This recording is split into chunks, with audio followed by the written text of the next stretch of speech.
내려놓고 교회 진리에 대해서 여러 가지가 있는데 교회의 권징이란 주제로 말씀을 드리겠습니다.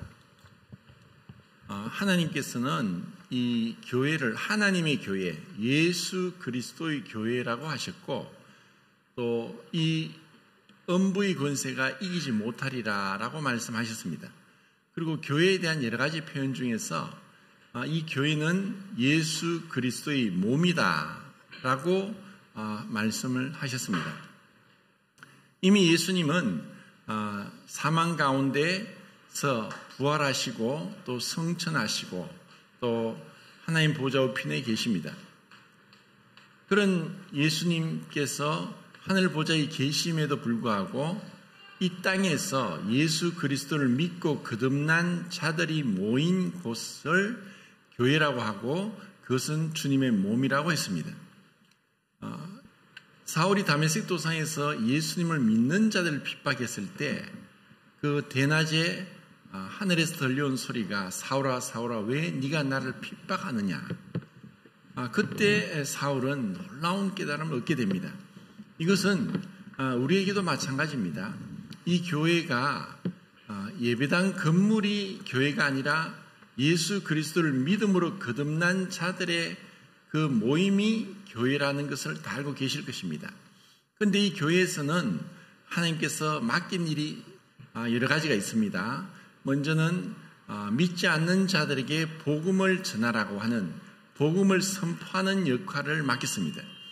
그리고 두 번째는 예수님을 믿고 구원받은 자들에게 말씀으로 양육하라고 하는 말씀 또 선포를 하고 말씀을 가르치는 역할을 맡기셨습니다.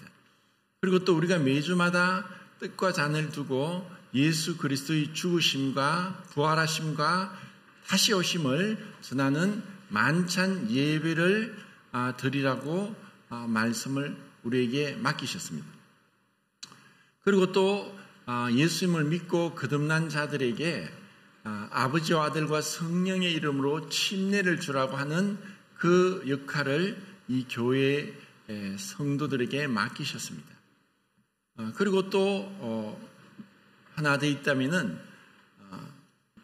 교회를 거룩하게 또 순전하게 또 믿음 가운데 세우기 위해서 징계가 필요하다. 권면과 징계가 필요하다고 했습니다. 그래서 힘이 약한 자들을 붙들어주고 또 규모 없이 질서 가운데 행하지 못한 자들을 권계하고 권면하고 경계하고 또 꾸짖고 또 연약한 가운데 있는 자를 이제 붙들어줄 뿐 아니라 힘이 없는 자들을 위로하고 그리고 잘못 행하는 자들을 향해서 징계도 내리라고 말씀을 하셨습니다. 그리고 이러한 그 가운데 우리가 구원을 받고 또 믿음 가운데 행한다는 것은 죄로부터 구원받은 것이지만 정확하게 말해서 죄의 형벌로부터 구원받은 것이고 또 다르게 얘기하면 죄책으로부터 구원받은 것입니다. 죄의 형벌은 예수님께서 십자가에서 우리의 죄의 형벌을 담당하심으로 또 우리가 받아야 될 죄에 대한 책임을 예수님이 담당하심으로 우리는 이제 더 이상 죄의 형벌을 받지 않고 죄책으로부터 사면받았고 그리고 이제 온전한 구원을 받았다고 말씀했습니다. 하지만 우리가 죄의 형벌로부터 죄책으로부터 구원받았다 할지라도 죄의 권세로부터 구원은 계속적으로 현재적으로 진행형으로 받아가야 되는 것입니다. 그리고 죄의 권세를 다르게 또 죄의 오염이라고도 말씀하는 분도 있습니다. 우리는 죄의 형벌로부터 구원받았지만 죄로 인한 오염 그리고 권세는 여전히 내 안에 우리 가운데 또 우리 교회 안에 거하고 있다는 것입니다.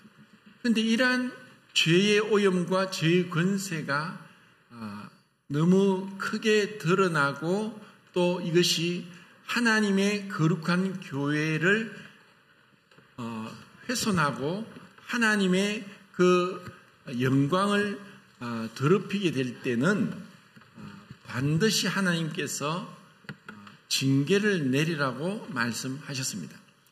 그런데 오늘날 교회가 세속화되고 또 교회 안에 믿는 자와 믿지 않는 자가 섞여서 구분이 잘 되지 않고, 그리고 세상 가운데서 권력이 있고 명예가 있고 지식이 있고 돈이 있는 자들이 교회를 다니면서 그들이 교회의 직분을 가져서 그 가운데서 행하다 보니까 이 교회 안에 세상이 들어와 있다는 말을 우리가 종종 듣게 됩니다. 세상의 어떤 기준과 다를 바 없이 교회에서는 세상의 직업이나 지위 고하를 막론하고 믿음으로써 그 사람을 분별하고 또 그가 어떻게 그리스도 안에서 헌신적으로 주님을 섬기느냐에 따라서 교회에서 대우를 받아야 되는데, 실상 별다른 믿음의 어떤 헌신도 열심도 또 뚜렷한 변화도 없는 자들이 세상 가운데서 사람들이 보기에 흠모할 만한 좋은 직업을 가지고 있고 또 여러 가지 부를 가지고 있다고 해서 그들에게 세상 교회 안에서 여러 가지 지위를 맡기다 보니까 교회가 세속화되고 타락하는 것입니다. 우리가 이 교회를 운영하고 이끌어가는 데 있어서 만약에 이런 거룩의 기준을 세상의 기준으로 낮춘다거나 또 좀 더 복음을 전하기 위한 명목으로 명확하게 말씀해 주신 교회의 진리를 우리가 실행하지 않는다면 교회는 힘을 잃게 됩니다.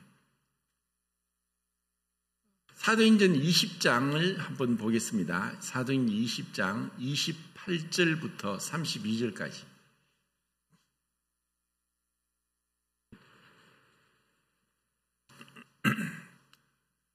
바울이 밀레도에서 이제 예루살렘으로 가기 전에 시간이 없어서 에베소 장로들을 밀레도로 청해서 한 그러한 이제 고별 설교입니다. 20장 28절부터 32절까지 같이 읽겠습니다. 28절부터 32절까지 시작.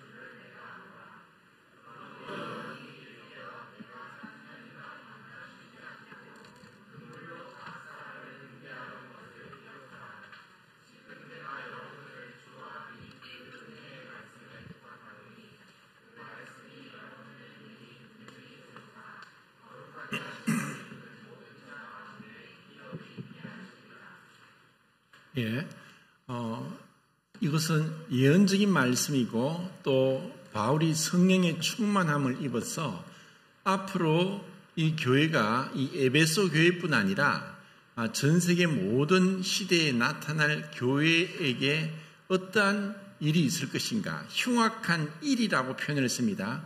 이것은 공중의 권세 잡은 자 마귀가 이 교회를 계속 공격할 것이라는 것, 그리고 그들에 의해 그 거짓 선지자나 또 거짓 목자라는 이름으로 교회를 어지럽힐 수도 있고 또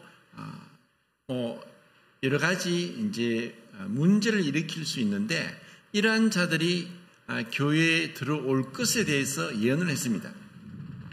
먼저는 찾지는 않겠지만 로마서 16장 17절 18절이나 또 디도서 3장 9절 11절에 보면은 이단에 속한 자들이 있는데 그들은 한두 번 훈계한 후에 쫓아내라. 그리고 질서를 어지럽히는 자들도 그런 징계가 필요하다라고 말씀을 하십니다. 이 하나님께서 그 피로, 하나님의 피로 사신 이 주님의 몸된 교회는 각각 지역에마다 거듭난 자들이 모여서 지역 교회를 이루고 있는데 그 교회는 마치 좀 확대된 가정과 같다고 이제 생각하시면 무리가 없습니다. 이것은 가정에서는 부모가 자녀들과의 관계 속에서 권위를 가지고 있고 사랑을 가지고 있고 또 그 돌보는 보호하는 그러한 역할을 감당합니다. 그리고 10계명의 그 5번째 계명도 내 부모를 공경하라고 말씀한 겁니다. 이것은 사실 어떤 부모라 할지라도 자녀를 향해서 완전하거나 온전하거나 부족함이 없다고 할 부모는 없습니다. 그렇지만 불완전함에도 불구하고 부모의 권위가 무너지면 가정이 무너집니다. 그것처럼 교회도 교회를 이끄는 장로들이 온전하거나 불완전하지 않고 동일하게 연약하고 또 죄에 빠질 수 있는 그러한 불완전한 자들입니다.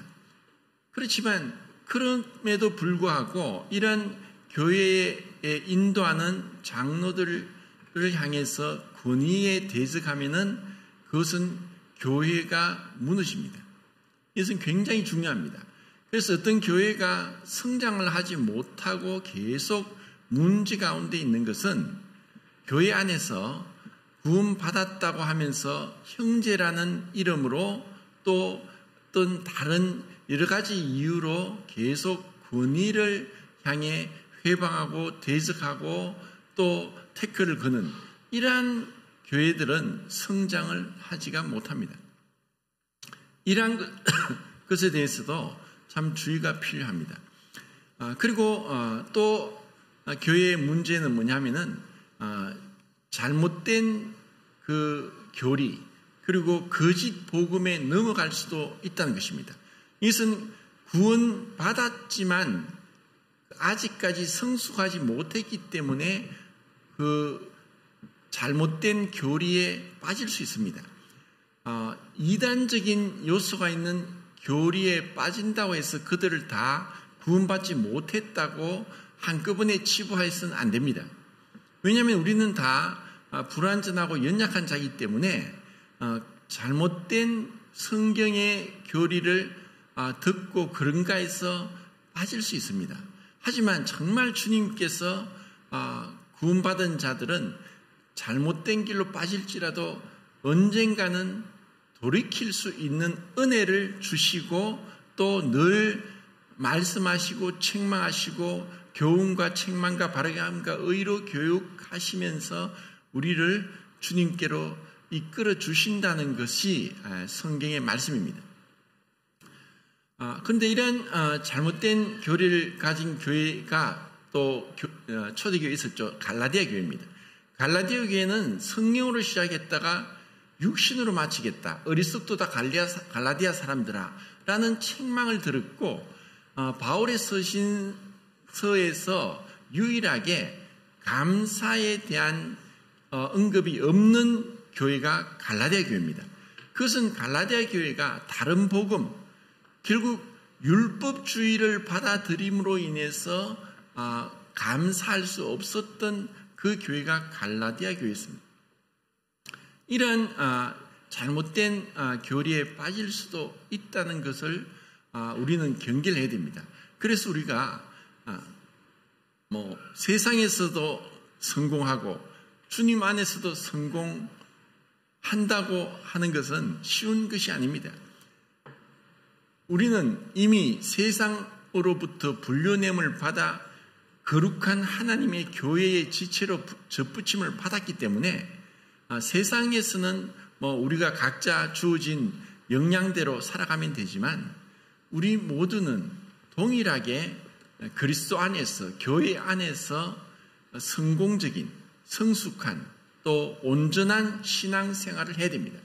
그러기 위해서 우리는 부지런하게 성경을 탐구하고 읽고 묵상하고 또 연구하고 또 공부해야 됩니다. 그래서 주님 안에 성공하기 위해서는 성경 공부가 참 중요합니다. 이것이 이제 성공의 지름길입니다. 그것이 성경 공부죠. 그런데 사실 성경 공부를 한다고 해서 지식적인 것에 치우치면은 유익이 없습니다. 어떤 곳에는 성경 공부를 한다고 말하지 않고 인생 공부를 한다라고 그렇게 이름을 바꾼 교회도 봤습니다. 그러면 인생 공부를 왜 그렇게 했느냐? 이게 자칫 잘못해서 성경 공부라고 해서 단순히 지식적인 것만 가득 차서 머리만 커지고 정말 인격적인 성숙이 없을 수도 있다는 폐단을 겪었기 때문에 이 성경 공부란 말을 의도적으로 회피하는 그런 교회도 있다는 것입니다. 하지만 이렇든 저렇든 우리가 이 성경 공부는 중요한 것입니다.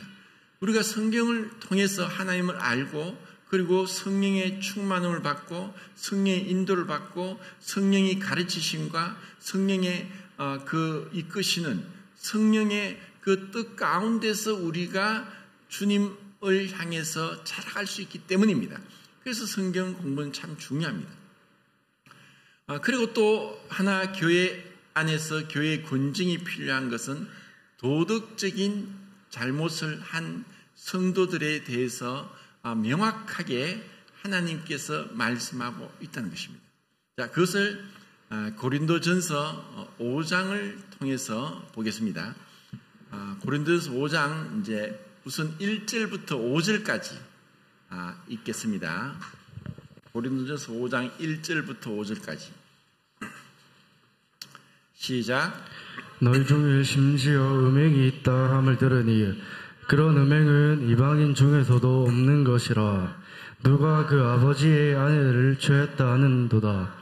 그리하고도 너희가 오히려 고만하여져서 어찌하여 통한이 여기지 아니하고 그 일 행한 자를 너희 중에서 쫓아내지 아니하였느냐.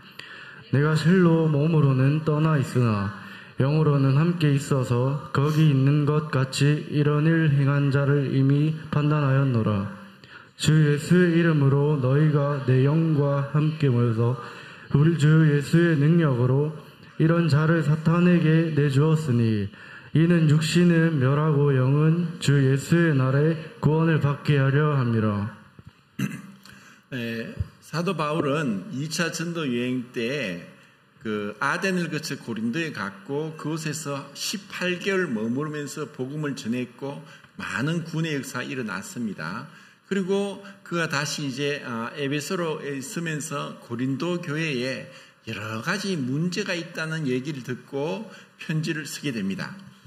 그 문제들 중에서 많은 문제가 있었는데 서로 나는 바울파다, 나는 아볼로파다, 나는 게바파다, 나는 그리스도파다 하면서 파당을 만들었던 그 문제를 제일 먼저 언급했고 그리고 이런 음행의 문제도 언급했고 그리고 어떤 결혼의 문제 또 처녀가 결혼하는 그런 문제 그리고 그 여자들이 머리에 너울을 쓰는 것 그리고 만찬 예배에 대한 여러 가지 어떤 부작용들 그리고 부활에 대한 잘못된 교리들 그리고 먹는 것에 대해서 어떤 날에 대해서 이런 여러 가지 이제 문제점들을 듣게 되고 그것에 대해서 어떻게 대처해야 되는가를 쓴 것이 고린도 전서입니다. 그런데 처음 이제 1장 1절부터 9절까지는 긴 인사말이 나오는데 이런 많은 문제가 있는 고린도 교회를 향해서 바울은 어떻게 인사를 하냐면은 그리스도 예수 안에서 거룩하여지고 의로워지고 사랑을 받은 성도들에게 편지를 한다라고 그렇게 기록하고 있습니다. 분명히 이것은 이렇게 문제가 많고 또 우리가 방금 읽은 말씀에서 그 아버지의 아내를 취했다. 이것은 그 원문에 보면은 어머니가 아니라 계모라고 이렇게 번역됩니다. 그러니까 이런 계모를 과의 어떤 그 관계를 맺은 것, 그리고 이것이 뭐 그 아버지가 돌아가셨든지 뭐 거기서 대한 언급이 전혀 없어서 모르겠지만은 이것은 이방인 가운데도 이런 일이 없다는 것이 아니라 드물다는 거예요. 왜냐하면은 구약 성경 레위기에 보면은 그 18장에서 정말 입에도 담지 못할 끔찍한 그 죄악들, 그 성에 대한 문제의 그 죄악들이 낱낱이 상세하게 나열되고 있습니다. 이것은 하나님께서 없는 것을 기록한 것이 아니라 이미 아담 이후로 범죄한 인생들, 타락하고 부패하고 연약함과 무능함과 불능 가운데 있는 이 인간 세상에 들어온 온갖 죄악들에 대한 그 고발입니다. 이미 그들은 오래전부터 이러한 일들이 있어 왔습니다. 오늘날 세상이 타락했다. 완전히 소위 프리섹스 시대다. 온갖 이 성이 문란해졌다. 온갖 동성애인자들이 판을 친다. 이런 얘기들이 오늘날 있는 것이 아니라 이미 오래전부터 이것은 인간 속에 내재되어 있었고 또 우리들 안에 우리에게도 사실 우리가 구원받았다고 할지라도 우리는 어떤 상황 가운데 어떤 그 문제에 봉착하면은 내 안에 있는 이 죄가 어떻게 나를 죄악 가운데로 빠뜨릴지 아무도 장담할 수 없습니다. 그 누구도 이 죄에 대해서 자유하고 나는 죄를 짓지 않는다라고 말할 사람이 없다는 것입니다. 그런데 이러한 고린도에 많은 문제가 있었음에도 불구하고 바울이 거룩하여지고 하나님의 사랑을 받고 성도라 부르심을 받고 의로워진 그 성도들이라고 지칭한 것은 그들의 신분에 대한 말씀이지 그들의 상태에 대해서 말한 거 아닙니다. 그리고 뒤에 또 3장에 보면은 그들이 육신적인 그리스도인이고 아직 미성숙한 그리스도인이다라고 말씀을 합니다. 그러니까 구원을 받았지만 구원받았다고 해서 저절로 우리가 온전해지고 죄와 상관없이 거룩해지고 또 우리가 참 놀랄만한 인격적인 성숙과 변화를 이루어갈 수 있는 것은 아니라는 것입니다. 그러면 말로서 정말 구원받았다 할지라도 여전히 이런 죄악 가운데 있는 자들도 있을 수 있습니다. 왜냐하면 거짓 구원이 있을 수 있고 마귀가 속일 수 있고 자기도 속을 수 있습니다. 그러니까 우리는 내 자신에 대한 그 삶에 대해서 냉정한 성찰이 필요하고 주님 앞에서 정말 그 자신의 삶을 돌아보아야 되는 책임이 있습니다. 그러한 것을 우리가 무시하고 여전히 죄를 지으면서 죄를 가운데 거하고 있으면서도 하나님이 나를 용서하셨다. 나는 이제 죄가 없다. 나는 이제 천국 간다. 라고 착각 속에 있는 수많은 거짓 신자들이 있다는 것입니다. 그리고 그러한 자들이 심지어 예수님 이름으로 선지자 노릇하고 목사다, 장로다, 집사다, 신부다라는 그러한 직책을 가지고 있고 또 때로는 예수님 이름으로 귀신도 쫓아내고 또 예수님 이름으로 많은 기적도 행하고 하면서도 예수님께서 그날에 그들을 내가 도무지 알지 못한다. 불법을 행한 자들은 내게 떠나가라. 라고 마태복음 7장에 기록하고 있습니다. 많은 사람들이 그렇게 거짓 속에서 예수님 이름을 빙자해서 사단에게 속을 수 있다는 것입니다. 사단은 알고 있습니다. 이 자가 진심으로 예수님을 믿는 거듭난 신자인지 아니면은 구원의 지식을 머리로만 알면서 삶의 변화가 없고 여전히 죄 가운데 뒹굴고 있으면서 죄를 죄로 여기지도 않고 스스로 자기 합리화시키면서 죄를 무시하면서 죄악 가운데 행하고 있는지를 알고 있다는 것입니다. 자, 그런데 여기서 5장에서 이 사람은 자기 계모를 범했습니다. 이것은 마치 르우벤이 그 비라를 통과한 것과 같은 그러한 일이 또 일어났습니다. 사실 우리 사람에게 있어서는 유교에서 남녀 칠세 부동석이다 얘기를 했기 때문에 그런 가운데서는 어떤 성범죄가 별로 없었습니다. 그리고 지금 중동 지역에 무슬림 그 교도들은 여자들이 머리에 차도론가 그걸 쓰고 눈만 딱 내밀고 있으니까 사실 그곳에는 성범죄가 거의 없답니다. 그런데 오늘날 우리와 같이 이렇게 자유분방하게 있다 보니까 얼마나 이러한 것이 쉽게 접해지고 넘어지지 모르는 것입니다. 그래서 제가 그 이혼 전문 변호사가 하는 얘기를 들으니까 불륜은 어디에서 많이 일어나느냐? 때와 장소를 가리지 않는데요. 그러면서 그분이 정말 가슴 아픈 얘기를 하는데 교회 성가대에서도 불륜이 일어난다. 나는 얘기를 해요. 이 사람이 믿는 사람이 믿지 않는 사람이 모르겠지만은 그러니까 그런 사건을 접하다 보니까 별의별 사건이 다 나오는 거예요. 교회 안에서도 그런 일이 있다는 거예요. 이것이 우리의 실상입니다. 이것이 우리 안에 있는, 그래서 우리가 주님의 은혜로 건신하고 깨어서 이 죄를 참으로 미워하고, 사실 코로나보다 무서운 게 죄입니다. 그리고 우리 눈에 보이지 않지만 마귀가 우리 속에서 얼마나 우리를 격동시키고 넘어지게 하는지를 우리가 이런 죄의 정욕에서 믿음으로 이겨내지 못하면은 이 공격을 받을 때 우리는 마귀를 이길 수가 없습니다. 예수님 이름으로 믿음으로 성령의 그 말씀으로 아니고는 대적하지 않고서는 우리가 이 마귀를 이길 수 없다는 것입니다. 그래서 우리는 하나님의 말씀이 필요하고, 그리고 이런 자들을 단호하게 쫓아내라. 이것은 우리들 말대로 하면 출교입니다. 이것은 그들의 사단에게 내어줬다. 육신은 멸하고 그 영은 주 예수의 날에 구원받게 하려 함이라.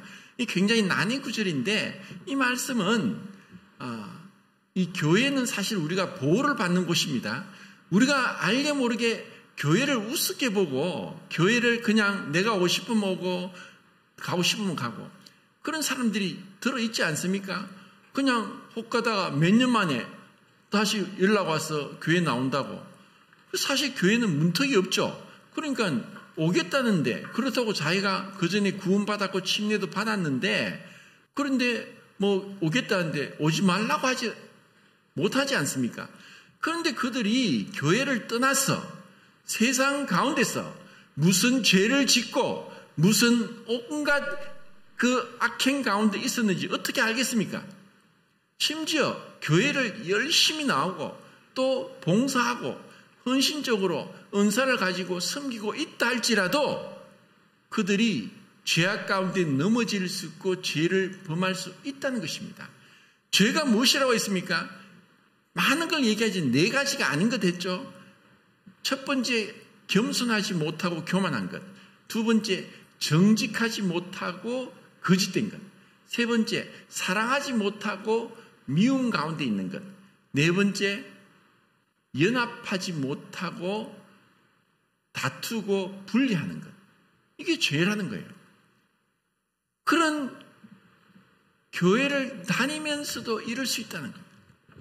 아담이 선악을 알게 하는 과실을 먹고 나서 부끄러워서 무화과나무 잎으로 가리는 거예요.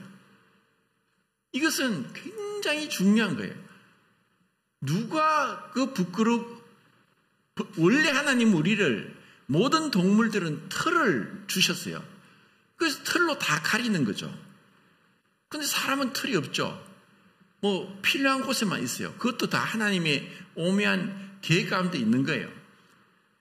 그런데 선악을 알게 하는 걸 묻고 나니까 부끄러운 데를 가리는 거예요.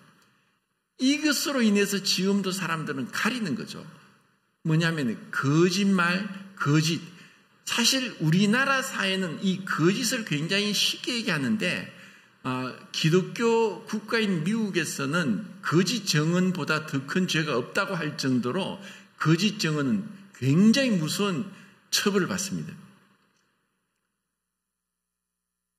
성경의 에베소서 4장 22절부터 27절까지, 골로새서 3장 5절부터 10절까지 제가 뭐 시간이 없어서 찾지는 않겠지만 그것에 보면은 거짓을 버리고 거짓말하지 말고 이 말을 하는 거예요. 10계명의 8번째도 거짓말입니다. 자, 이 거짓이 들어오면은 다르게 말하면 속이는 거죠. 이 사기입니다. 만약에 우리 인간관계에 부부간에 거짓이 들어오면은 부부관계 깨지는 거예요. 자식이 부모에게 거짓말한다? 그러면 부모 자식 간의 관계도 깨져요. 교회 성도들도 우리가 거짓말을 하면서 속이는 것은 이것은 굉장히 큰 죄입니다. 그런데 거짓 가운데 계속 있다는 것은 정말 구원받았다면 성령이 근심케 하고 성령이 근심하면서 그에게 계속 말씀하는 거예요. 왜냐하면 성령님은 거룩한 영이시기 때문에 이 거짓을 용납을 못하는 거예요. 그런데 성령이 강하게 역사할 때는 거짓말하던 자들이 그 자리에서 죽었어요. 이렇게 하나님은 거짓을 싫어하는 거예요. 왜냐하면 하나님은 거짓말하지 않으시니까. 이런 그 죄를 숨겼던 자, 이것을 사도 바울은 왜 이들을 쫓아내지 않았느냐, 통하내지 않았느냐 하고 책망하는 거예요. 자, 6절, 7절, 8절 읽겠습니다. 6, 7, 8 시작. 너희가 자랑하는 것이 옳지 아니하도다. 적은 누룩이 온 덩어리에 퍼지는 것을 알지 못하느냐. 너희는 누룩 없는 자인데 새 덩어리가 되기 위하여 묵은 누룩을 내버리라. 우리의 유월절 양 곧 그리스도께서 희생되셨느니라. 이러므로 우리가 명절을 지키되 묵은 누룩으로도 말고 악하고 악의 누룩이 없이 오직 순전함과 진실함의 떡으로 하자. 예, 누룩은 이제 효모죠. 그리고 우리가 예배 시간에, 만찬 예배 시간에 떼는 떡도 무교병입니다. 이제 누룩이 없이, 효모 없이 그렇게 굽는 거죠. 우리는 이 누룩은 작은 것이 크게 부풀립니다.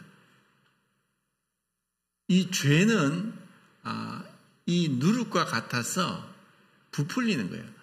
부풀리고 가리고 그리고 왜곡시키고 또 축소시키고 또 완전히 다른 걸로 포장을 합니다. 그래서 이 누룩을 제거해라. 이것이 이제 이스라엘 백성들에게도 유월절 다음에 무교절을 1월 15일부터 21일까지 일주일간 무교절을 지키게 했는데 모든 집안의 누룩을 다 없애야 됩니다. 자, 이것은 우리가 구원받고 나서 주님 나라 가기까지 이 완전한 일주일, 평생을 이 죄로부터 우리는 단절해야 되고 돌아서야 되고 단호하게 아니요라고 해야 되고 그리고 이것에 대해서 조금 들어왔을 때 자백하고 회개하고 주님께 은혜를 구하고 용서를 받아가야 되는 것이 우리 그리스도의 삶입니다. 그런데 이것을 그냥 처음부터 큰 죄가 오지 않습니다. 마귀는 처음부터 어마어마한 죄를 짓게 하지 않습니다. 작은 것을 마음으로 허용하고 생각으로 허용하고 그것이 시간이 지나면서 내가 그걸 받아들이고 또 그것을 하면서 어떤 가책을 무마시키고 또 거짓말하고 그것을 포장하고 이렇게 하다가 보면은 이게 점점 죄가 눈덩이처럼 커지는 거예요. 마귀는 지금 이렇게 하는 거예요. 그래서 그 뒤에 그 10절부터 13절까지 또 읽다 보면은 이런 자를 내쫓아라는 거예요. 이것은 교회를 거룩하게 보존하기 위해서 단순히 교회는 사람이 볼 때 사람이 많고 건물이 웅장하고 그리고 능력이 있어서 헌금이 많이 들어오고 이런 것으로 우리는 착각하고 교회가 부흥하고 또 하나님 앞에 참 올바로 그렇게 성장하고 있다고 생각할지 모르지만 하나님은 그렇게 보지 않습니다. 얼마나 이 교회가 진리를 쫓고 거룩을 쫓고 순전함으로 누룩과 죄를 제거하고 그렇게 적은 능력을 가지고 말씀을 지키느냐 이것을 본다는 거예요. 이것이 빌라델비아 교회였습니다. 주님은 우리는 큰 능력, 아름답고 또 참 사람이 보기에 좋은 것 그리고 그 위대한 것을 쫓아갈지 모르지만 주님은 적은 능력이지만 그것을 말씀을 지켜나가는 것을 중요시 여기는 거예요. 그래서 우리는 이 말씀 가운데 이러한 죄악들을 단호하게 그 징계를 내려야 된다는 거예요. 자, 그 뒤에 6장 9절 10절 11절 읽겠습니다. 6장 9절 10절 11절 시작. 불의한 자가 하나님의 나라를 유업으로 받지 못할 줄을 알지 못하느냐. 비욕을 받지 말라. 음행하는 자나 우상 숭배하는 자나 간음하는 자나 탐색하는 자나 남색하는 자나 도덕이나 탐욕을 부리는 자나 술 취하는 자나 모욕하는 자나 속여 빼앗는 자들은 하나님의 나라를 유업으로 받지 못하리라. 너희 중에 이와 같은 자들이 있더니 주 예수 그리스도의 이름과 우리 하나님의 성령 안에서 씻음과 거룩함과 의롭다 하심을 받았느니라. 예, 사실 그 하나님의 은혜와 하나님의 복음의 능력은 도저히 우리가 생각할 때 용서받지 못할 것 같고 죄악 가운데서 사람이 포기할 것 같고 완전히 사람들에게 내버려질 정도로 가망이 없다고 한 자들에게도 복음이 임하면 그들이 변화된다는 것입니다. 그런데 이 복음을 받아들였는데도 그 전에 이와 같은 온갖 죄악 가운데 있던 자들이 구원을 받았음에도 계속 이런 죄를 범하고 있다면은 이것은 말씀대로 치리가 필요한 것입니다.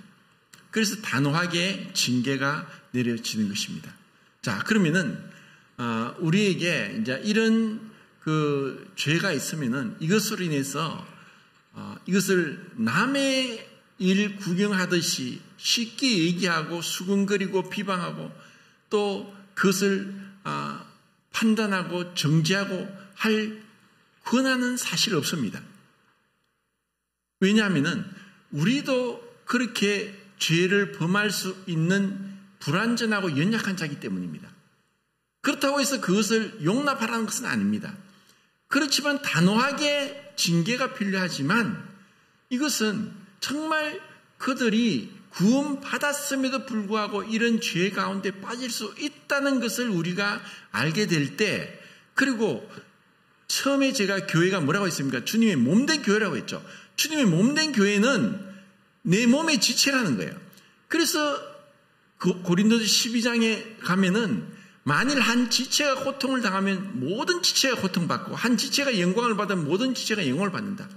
그리고 그들은 쉽게 말해서 우리의 가족입니다. 나이 드신 분은 우리의 부모님이고 우리의 아버지 어머니고 또 어린 사람들 우리의 자녀와 같고, 그리고 나이가 많은 조금 더 있는 분들은 우리의 형이고 언니고 누나고 또 나이가 어리면 동생입니다. 정말 우리가 가족이라는 지체의식을 가지고 신앙생활을 했고 같이 있었는데 이들이 어떤 죄로 인해서 범죄했고 죄가 드러났다. 그래서 우리가 그들을 무자비하게 그냥 내치고 함부로 판단하고 정죄하고 뒤에서 욕을 하고, 이것은 누수 침뱉기입니다. 그래서 올바른 태도가 아닙니다. 자, 그래서 이제 갈라디아서 6장 1절 2절 말씀을 보고 말씀을 정리하겠습니다.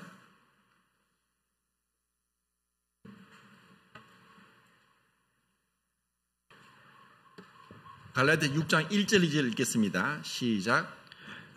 형제들아, 사람이 만일 무슨 범죄한 일이 드러나거든 신령한 너희는 온유한 심령으로 그러한 자를 바로잡고 너 자신을 살펴보아 너도 시험을 받을까 두려워하라. 너희가 짐을 서로 지라. 그리하여 그리스도의 법을 성취하라. 예, 자, 이 말씀에서 우리는 살면서 마치 우리 육체가 건강할 때도 있고 약할 때도 있고 병들 때도 있고 고통 가운데 거할 수도 있습니다. 그것처럼 우리의 영적인 그 건강도 동일하게 우리가 건강하게 또 시시하게 나갈 수도 있지만 또 연약해서 죄악 가운데 넘어질 수도 있고 또 죄 가운데 빠질 수도 있습니다. 그렇지만 우리는 죄에 빠진 자들을 무자비하게 그냥 막 이걸 마치 막 더럽고 또 참 추잡하게 그것을 칼로 잘라버리듯이 그냥 내칠 것이 아니란 겁니다. 왜냐하면 우리의 지체이기 때문에, 우리의 가족이기 때문에, 우리의 부모님이고 우리의 자식이고 우리의 형과 누나가 언니와 동생이기 때문에 그렇습니다. 그래서 이러한 죄가 드러났을 때 온유한 심정으로 바로잡고 그들 위해 기도하고 정말 그들 입장에서 눈물 흘리고 회복되기를 기도하는 이 심정이 필요하다는 것입니다. 그리고 우리는 짐을 서로 지라. 그리고 그리스도의 법을 성취하라. 그리스도의 법이 무엇입니까? 그건 사랑입니다. 그래서 사랑이 빠져버리면은 이러한 진리를 행한다 할지라도 그 진리는 너무 무미건조하게 되고 또 우리가 사랑을 주장하면서 진리를 배척하면은 그 사랑은 무력하게 되는 것입니다. 이러한 가운데 우리가 주님 앞에 갈 때까지 우리 자신을 지켜서 참 죄의 권세와 오염물부터 우리가 넘어지지 않고 거룩한 삶, 내가 거룩하니 너희도 거룩할지어다. 그리고 세상을 사랑하지 않고 세상에 있는 것들을 단호하게 거절하면서 믿음 위에 굳게 서서 주님 앞에 흠도 점도 없이 부끄럼 없이 설 수 있게 되기를 간절히 바랍니다.